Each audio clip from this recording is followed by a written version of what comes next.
as well as other skilling activities. So this is one of the skilling program. There are many other programs are there in our college, like AWS certification, solution architect, cloud practitioner, our Cisco Network Academy we have related to all CS, IT&DS students. There you can do number of certifications. So likewise, you need to strengthen your curriculum vitae.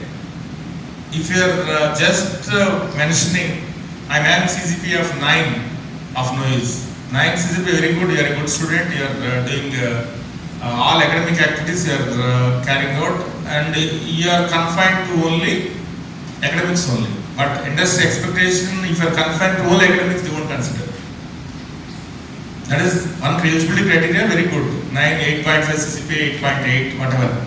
Or 8, 7, for that matter, more than 7.75 is always one of the very good CGPA, which will help you people to get many opportunities.